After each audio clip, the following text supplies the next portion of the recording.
How can a country the size of New Jersey strike fear into a nation that spans a continent? That's not a riddle. That's geopolitics in 2024. On one side, you have Iran, a massive nation stretching from the Caspian Sea to the Persian Gulf with over 1.6 million square kilometers of territory and nearly 90 million citizens. It's rich in oil steeped in ancient history and has military alliances across the region. On the other side, there's Israel, a country barely visible on a world map. It's just 22,000 square kilometers, smaller than the state of West Virginia, with a population of around 9 million. It's surrounded by countries that at various points in history have wanted it gone. And yet, Israel is the one launching missiles. Israel is the one striking first, and Iran is the one reacting. At first glance, that doesn't make sense. In the American imagination, wars tend to follow a predictable logic: big powers bully smaller ones. It's what we're taught through history books and headlines. The United States in Iraq, Russia in Ukraine, China and its looming shadow over Taiwan. But in the Middle East, power doesn't play by size. It plays by fear, by memory, by a deep-rooted calculation that says if I don't strike first, I may not get to strike at all. There's something unsettling about watching a small nation behave like a superpower. Not just defending itself, but projecting force even across borders. It challenges the basic idea of what power looks like. We expect tanks manpower and size, but modern warfare isn't about that anymore. It's about precision, timing, perception, and above all, survival. For Israel, survival isn't an abstract concept. It's coded into its DNA. Every missile, every drone, every preemptive strike comes with an unspoken message. We remember what happened when we waited. We won't make that mistake again. And yet for Iran, the story reads differently. To them, Israel's actions are aggression, not self-preservation, provocation, not protection, a threat to regional balance, not a cry for safety. So who's right, who's wrong? That's the trap. In this conflict, the sides aren't drawn by morality, they're drawn by perspective, by centuries of pain prophecy, politics, and fear. Let's step back for a moment. If we forget who's right and just look at the question, it changes everything. Why would a nation so small feel powerful enough to attack someone so much larger? Because size doesn't matter in a world where one drone can do the work of 1,000 troops. Because in the age of nuclear shadows, first strikes are sometimes seen as second chances. And because when a nation believes it could be wiped off the map in a single night, waiting feels more dangerous than acting. So maybe it's not about size at all. Maybe it's about who feels more afraid and what that fear makes them willing to do. A man with nothing to lose is dangerous, the old saying goes. But a nation that believes it could lose everything overnight, that's something else entirely. And that brings us to the real question. Not just why is Israel attacking Iran, but what kind of fear justifies hitting before you're hit? Because in this part of the world, the line between defense and aggression doesn't run along a border. It runs through the heart of a question that every nation, every general, and every citizen has to ask. How far would I go to make sure my country survives tomorrow? The answers are rarely simple and never without consequence. The survival psychology of Israel. In most parts of the world, war is a tragedy. In Israel, it's a reflex. This is not a statement of aggression. It's a description of how trauma becomes instinct and how that instinct, once institutionalized, shapes every decision a nation makes. To understand why a small country like Israel might strike first, you have to understand what it means to live in a country founded by survivors. 1. A nation built from ashes. In 1945, as the world uncovered the horrors of Nazi concentration camps, the Jewish people were left with something that no reparations, no apology, no tribunal could restore. A sense of safety. 6 million Jews had died systematically, methodically, efficiently, while the world watched stalled or simply didn't care. They weren't soldiers. They weren't rebels. They were civilians, families, children, and they died not in war, but in silence. Out of that silence came a new vow. Never again. Not just never again will we be victims, but also never again will we wait until it's too late. Israel wasn't just a homeland. It was a firewall against erasure, a physical space where Jewish identity could defend itself not with words but with force if necessary. And that mindset has shaped Israeli defense policy ever since. 2. Geography of anxiety. Look at a map. Israel is roughly the size of New Jersey. It is surrounded by countries that at various points in history have threatened its very existence. Lebanon to the north, Syria and Jordan to the east, Egypt to the southwest, and beyond that, Iran, the regional giant, ideologically and strategically opposed to the Zionist project. In Israeli strategic doctrine, this isn't just geopolitics. This is existential math. There is no room for error, no deep hinterland to absorb a mistake, no second chance. An enemy missile doesn't need to travel far. A coordinated attack could devastate the nation in hours. And every child in Israel learns this not from textbooks, but from air raid drills, bomb shelters, and conversations over dinner. This is the geography of anxiety. It doesn't just shape military policy. It shapes identity. 3. Preemption as self-defense. Israel's military doctrine has long been built on the idea that waiting is riskier than acting. It's not paranoia, it's precedent. In 1967, Israel launched a preemptive strike against its neighbors who were massing troops and signaling war. In 6 days, Israel changed the map of the Middle East. It won, but the lesson wasn't triumph. The lesson was this: if we had waited, we might not have survived. That mindset never left. It evolved, became doctrine, turned into radar systems, intelligence networks, Mossad operations, and surgical airstrikes. So when Iran funds proxy militias near Israel's borders, when Tehran ramps up uranium enrichment, when rhetoric from leaders includes phrases like wiping Israel off the map, Israel doesn't wait to see if it's a bluff. It moves, it neutralizes, it strikes. Not because it wants war, but because it remembers what happened when it didn't strike at all. 4. Technology fear made visible. Israel's fear is not abstract, it's engineered. Iron Dome. One of the most advanced missile defense systems in the world exists not to dominate, but to survive. It's designed to shoot down incoming rockets mid-air, protecting densely populated cities that have nowhere to hide. But Iron Dome is just the beginning. Israel's intelligence community, particularly Mossad, is one of the most active and surgical on the planet. Their drone technology, cyber operations, and early warning systems are not just tools of power. They are prosthetics of paranoia, built into a nation that assumes every second could be its last. This isn't about conquest, it's about control. Control over the unknown, control over the first move, control over fear itself. 5. When fear becomes identity. But here's where the line begins to blur. When a nation defines itself by survival, it begins to see every threat as existential, every enemy as a possible executioner, every inch of delay as a betrayal of history. The trauma that once justified self-defense can slowly morph into a permanent state of readiness, and from there into preemptive aggression. That's the paradox. Israel's actions may look imperial, but internally they feel defensive. Because when your story begins with genocide, you don't gamble on goodwill. Yet this raises the deeper question: can trauma excuse everything?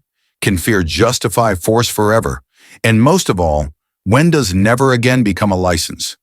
To strike first every time. Syria, the weight of collective memory. For many Israelis, military service isn't optional. It's a rite of passage. Boys and girls graduate high school, then train to defend their country, not because they dream of conquest, but because they know too much history not to be prepared. Holocaust education is embedded into the school system. Names of the lost are recited in public ceremonies. Museums like Yad Vashem preserve the past like a wound that never closes. And in this environment, survival isn't just policy, it's sacred, unquestionable, non-negotiable. That makes criticism from the outside world feel foreign, even dangerous, because to question Israel's actions is often interpreted not unfairly as questioning its right to exist. That's the weight that Israel carries. A nation that feels like it's still proving it deserves to be here. Final reflection: survival versus sovereignty. Here's the tension. Israel acts as it does because it fears being erased.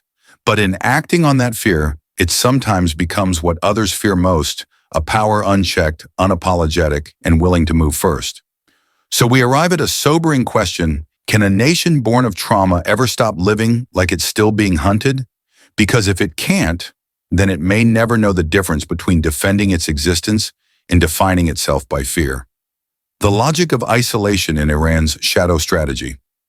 When we picture power, we imagine something massive, a towering military, endless oil reserves, millions of citizens marching beneath a flag. By those metrics, Iran should be untouchable. And yet it's not. Iran is big, but it is not safe. It is rich, but not free. It is loud, but not always heard.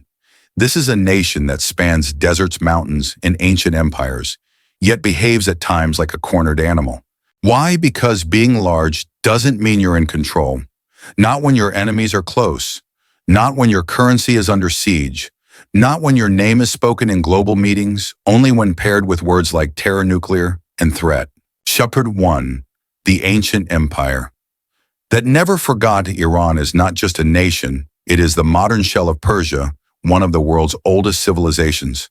From Cyrus the Great to the Qajar dynasty, the Persian identity has never been small. It has ruled regions, influenced languages, built art, architecture, and philosophy. To be Iranian is to carry the memory of once being a center of the world. But memory can be a double-edged sword. The pride of the past often collides with the reality of the present, where Iran finds itself sanctioned, scrutinized, and surrounded. It is this contrast between what was and what is that drives Iran's unique psychology. We were never meant to play defense. 2. Encircled economically and militarily. Iran is bordered by 7 countries. Its neighbors include American military bases, rival Sunni governments, and volatile war zones. It faces constant surveillance, drone strikes near its allies, and political isolation. Then there's the economy. Decades of Western sanctions have choked Iran's oil exports, crippled its currency, and isolated its banking systems. Inflation is rampant. Youth unemployment festers, and every Iranian knows the world doesn't want to trade with them. It wants to contain them. They don't just oppose us, one Iranian official once said. They want us to vanish without making a sound.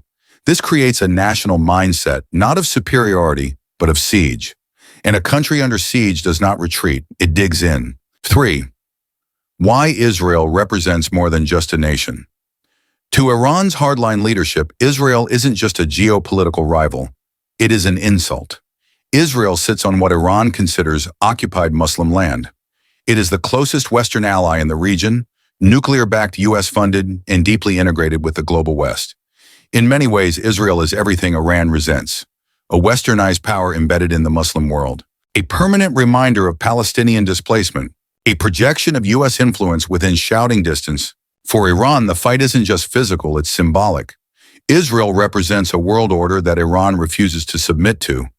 An order where Iran is always the suspect, never the partner. So its resistance becomes existential.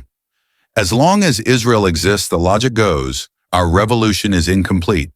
This is not the sentiment of all Iranians, far from it. But it is the rhetoric of those who shape policy. And it is enough to fuel decades of shadow conflict. 4. Proxy wars, fighting without borders. Iran may not match Israel in direct military confrontation, but it doesn't need to. Instead, Iran wages war through proxies, an elaborate web of alliances stretching from Lebanon to Yemen. Hezbollah in Lebanon, Hamas and Islamic Jihad in Gaza, Shia militias in Iraq and Syria, the Houthis in Yemen. This network serves multiple purposes. Apply pressure on Israel from multiple fronts. Extend Iran's influence without direct war. Keep conflict alive but plausibly deniable. To the West, it looks like terror networks. To Iran, it's a survival mechanism. Because if war comes to Tehran, these groups can fight on Iran's behalf before war reaches the capital. This is asymmetry at scale, a slow grinding conflict without front lines designed to drain, distract, and delay. Syria 5. Fear of obsolescence. Not just invasion. Iran's true fear isn't bombs, it's irrelevance. A world where Saudi Arabia opens up to the West, where the Abraham Accords link Israel with Arab neighbors, where Iran becomes an outdated ideology in a modernizing region. This is a battle not for land, but for narrative. If Israel grows stronger and Iran gets further isolated, then Tehran's message of resistance begins to sound like a broadcast no one is tuning into. So Iran escalates, loudly, defiantly, not always to win, but to stay in the conversation. Syria, the dilemma of the surrounded giant. Here's the paradox: Iran is too big to ignore, too proud to comply, too isolated to adapt, and too entrenched to change quickly. It lashes out not because it's strong, but because it believes it's being erased. And from that belief comes boldness, not rationality, not strategy, but something deeper. If we're going down, we're not going quietly. That's why Iran doesn't just oppose Israel. It defines itself against it. Closing reflection. Not a monster, but a cornered animal. It's easy to paint Iran as the villain. Much harder to understand what it means to be a nation raised on siege mentality, taught that enemies are inevitable, and that the world outside your borders will never let you rise. But what happens when that belief becomes a self-fulfilling prophecy? What happens when fear of isolation leads to acts that guarantee isolation? Iran may be large on the map, but in its own eyes it stands alone, surrounded, judged, misunderstood, and unwilling to go silent. If the world only listens when we scream, then screaming becomes the only thing we know how to do. Once upon a time, war meant tanks rolling across borders, maps redrawn, flags raised, land lost. That time is gone. Today, wars don't begin with invasions. They begin with alerts, leaks, cyber warnings, and sometimes a single phrase in a press briefing, carefully worded, strategically vague. We reserve the right to respond. That's not just diplomacy. That's the modern version of a missile strike. Because in this era, the war doesn't need to happen physically, if it happens psychologically. 1. A shift in what war means. Traditionally, power was measured by how much land you could hold. But Israel and Iran are not fighting over territory. They're fighting over something far more elusive: control of perception. This is not about conquering cities. It's about sending signals that alter behavior, shift alliances, and inject fear before a single bullet is fired. Think about it. When Israel strikes a facility deep inside Iran, they're not planning to invade Tehran. They're sending a message: we see you, we can reach you, we will act. And Iran, when it arms proxy militias or orchestrates a cyber attack, isn't trying to occupy Israeli land. They're broadcasting defiance. We're not afraid of your reach. We have reach of our own. This isn't about land, it's about meaning. 2. Drones code and proxy fire. If you want to understand the new battlefield, don't look at a map. Look at a server. Look at the sky. Israel's military advantage no longer lies in sheer force. It lies in precision technology. Armed drones capable of assassinating high-value targets without boots on the ground. The Iron Dome intercepting rockets in midair using real-time AI. Cyber operations that shut down nuclear centrifuges with a few lines of malicious code. This is how you win in a world where traditional war is too costly, too visible, too dangerous. Iran, meanwhile, doesn't try to match Israel tech for tech. Instead, it embraces asymmetry, low-cost drones in large numbers, less advanced but hard to stop en masse. Proxy forces, like Hezbollah and the Houthis, doing damage without direct attribution. Disinformation campaigns on social media platforms, quietly shaping global perception. In the past, winning a war meant storming the capital. Now it might mean crashing a country's power grid, or leaking sensitive documents, or simply showing the world that you can strike anytime, anywhere. That threat alone is a weapon. 3. Control the signal. Win the war. Modern war is a story. Who controls the story wins.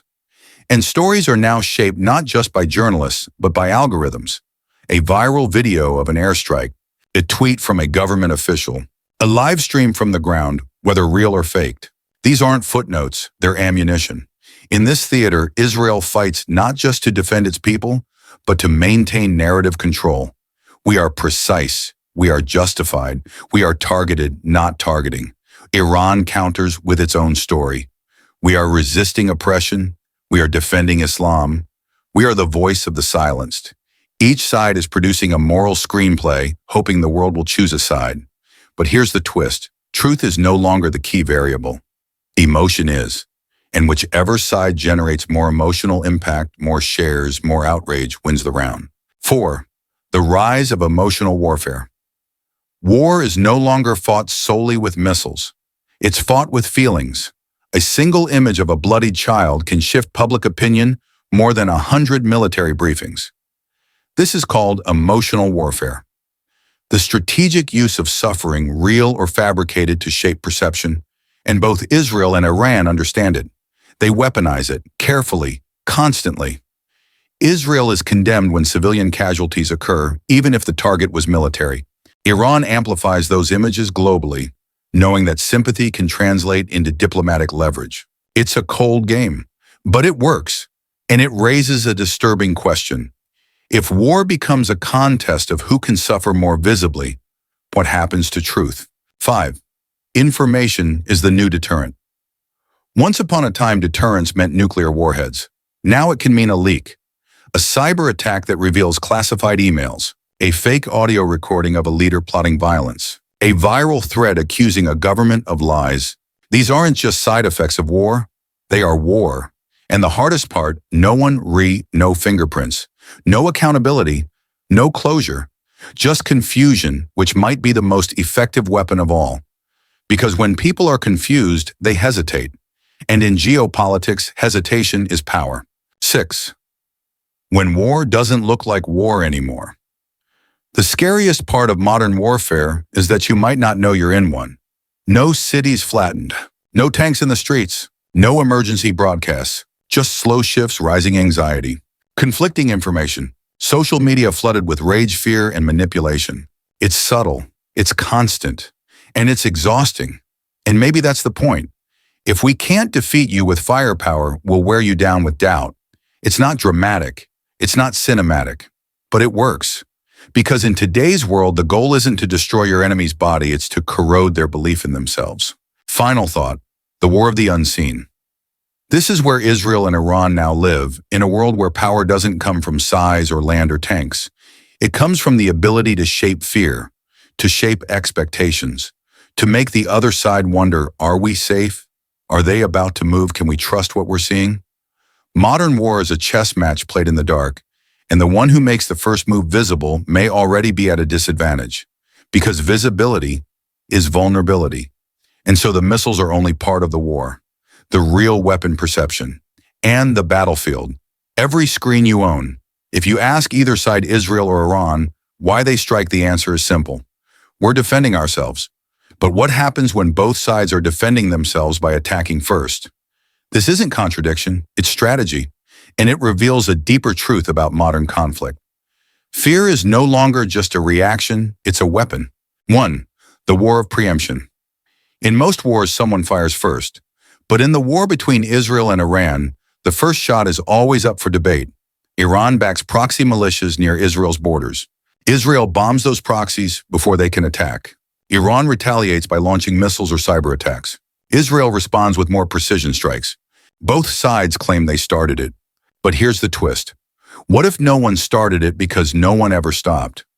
In this landscape, every action is a reaction, and every strike is framed as prevention. We're not aggressors, each side says. We're making sure we're not the next victim. This is not just military logic. It's psychological warfare disguised as policy. 2. The logic of deterrence theater. There's a concept in strategic studies called deterrence. The idea is simple. If you make it clear that any attack on you will be met with overwhelming force, no one will dare attack. But in today's Middle East, deterrence isn't quiet. It's loud. It's choreographed. It's theatrical. Israel launches airstrikes in daylight, letting the world know it's willing to move. Iran holds military parades showcasing missiles labeled "Death to Zionism." Both sides broadcast messages not to each other, but to everyone else watching. This is deterrence as performance. Theatrics designed to shape perceptions, signal readiness, and maintain control. We're not afraid to act, they each declare, because to look afraid is to become vulnerable. In this theater, fear must be shown but not admitted. It must be demonstrated through power, not weakness. 3. Fear as a survival reflex. Let's strip this back to emotion. Why does Israel strike first? Because its collective memory begins with annihilation. The Holocaust taught the Jewish people one brutal lesson. If you wait for the world to save you, it won't. So preemption isn't aggression, it's a survival reflex. A reaction born not from arrogance but from trauma. And what about Iran? Its leadership believes it is surrounded, isolated, and under siege. It's sanctioned by the West. Politically targeted, militarily watched. Every move is scrutinized. To Iranian hardliners, Israel isn't just a country, it's a projection of Western hegemony sitting in the heart of the Muslim world. So resisting Israel, even through proxies, becomes an act of national sovereignty, a refusal to be erased. We act not because we are strong, the logic goes, but because we know no one else will protect us. 4. The paradox of preventative violence. This creates a dangerous paradox. Acting out of fear begins to look like aggression. Aggression, when framed as self-defense, becomes normalized. The line between victim and perpetrator disappears. Every time Israel strikes, it claims it is stopping a threat before it materializes. Every time Iran retaliates, it says it is resisting occupation, domination, or preemptive aggression. But from the outside, it's a loop of defensive attacks. It's hard to explain, harder to justify, and hardest of all, impossible to break when both sides genuinely believe the next strike might be the one that erases them. 5. A game of chicken with missiles. Think of two cars speeding toward each other on a narrow road. Neither wants to crash, but if one swerves first, they lose. This is known as the game of chicken. That's what deterrence has become between Israel and Iran. A high-stakes psychological standoff, each side trying to look more willing to go all the way than the other. Israel hints at unlimited response if Iran crosses certain lines. Iran boasts of missiles that can flatten Tel Aviv in minutes. Neither side wants to launch the final blow, but both sides are fully prepared to make the other believe they will. This game is not won through strength. It's won through perceived desperation. The side that looks like it has nothing to lose becomes the scariest player on the board. 6. When survival justifies anything. Here's the part no one likes to admit. Fear is a powerful moral loophole. If you truly believe your nation could be destroyed, any action becomes justifiable. Civilian casualties become collateral damage. Covert operations become defensive necessity. Preemptive war becomes existential insurance. But over time, this mindset becomes dangerous because when everything is done in the name of survival, there's no room left for reflection, for restraint, for morality. And then one day a country wakes up and realizes it's no longer defending its life, but defending its fear. Final reflection: who's more afraid? So who's afraid of whom? The truth is they both are. Israel fears annihilation. Iran fears irrelevance. Israel fears betrayal by the West. Iran fears isolation by the world. Both fear the other's silence more than their words, because silence can mean a strike is coming. In this war, the loudest weapon is fear disguised as strategy, performed as deterrence, framed as defense. You think we're being aggressive, they both say, but we're just making sure we get to exist tomorrow. And if that's the standard, if survival becomes the only justification a nation needs, then there is no act too extreme, no strike too early, no war too unjustifiable.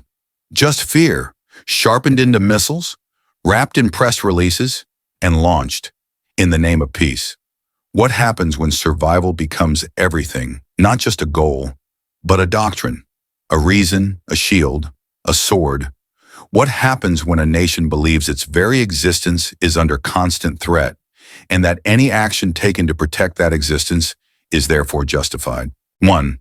The trap of survival. Logic: Israel acts first because it believes waiting could mean extinction. Iran retaliates because it believes its sovereignty is already under siege. Each side claims self-defense. Each side believes it is the one being cornered. And each side thinks the other one is lying. But what if both are telling the truth? What if they both truly believe that the next move could be their last? And if that's the case, what room is left for peace? 2. The personalization of fear. Let's step away from geopolitics for a moment. Imagine a person who has survived deep trauma, someone who's been attacked, silenced, exiled. They move through the world differently. They're alert, suspicious. They act fast. They push away before they can be hurt. They strike when they sense danger, sometimes before danger is even real. That's what trauma does. It sharpens survival instinct, but it also makes healing harder. Now imagine that mindset applied to a nation, to its leaders, to its people, to its policies. We do not attack because we hate. We attack because we can't afford to wait. This is not a lie. It's a reality shaped by memory, and memory, as we know, does not fade easily. 3. The moral cost of permanent fear. Here's the quiet truth few want to say out loud. When survival becomes your only value, you can justify almost anything. Civilian deaths become acceptable. International law becomes optional. Peace efforts become naive. Aggression becomes strategy. And in that state, a nation may survive longer, but it also risks becoming the very threat it once feared. Because when everything is war, there is no time for reflection, no space for restraint, no language for mercy. 4. Fear can kill peace even without bullets. People often think war ends peace, but sometimes it's fear that does it first. Fear doesn't need missiles. It doesn't need battleships.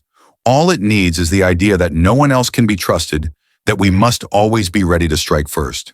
That idea, if repeated enough, becomes culture, becomes identity, becomes destiny, and once fear becomes the default setting of a nation, it doesn't just protect life, it defines it. 5. Can a nation learn to breathe again? What does it take for a country that's lived in survival mode for generations to finally let go? To stop defining itself by the wars it might fight, and instead by the peace it might create? That's not easy. It requires reprogramming everything, the stories told to children, stories, the assumptions in political speeches, the posture of the military, the meaning of strength.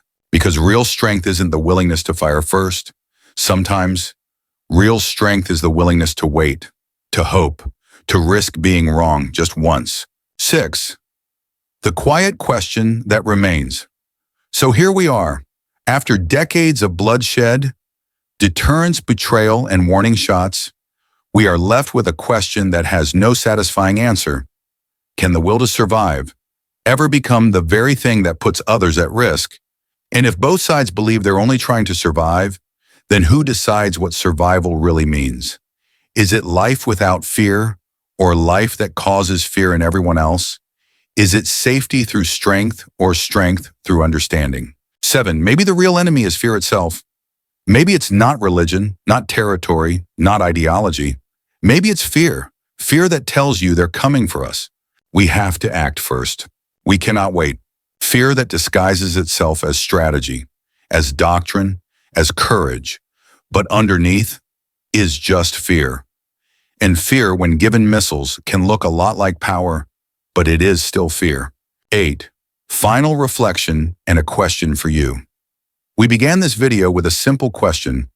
Why would a small country like Israel attack a much larger one like Iran? And now maybe the better question is, why are both nations so afraid that striking first feels like their only option? We're not here to take sides. We're not here to declare who's right or wrong. We're here to ask, can peace exist? If survival is the only thing that matters, your turn now, it's your voice that matters. Because these questions don't belong to governments alone. They belong to people, to us, to anyone who's ever felt afraid and had to decide what they would do because of that fear. So we ask you, what do you think? Can fear ever justify permanent war? Can a nation defend itself without losing itself in the process? Let us know in the comments, not because we're looking for the right answer, but because we believe the most dangerous thing of all is to stop asking questions.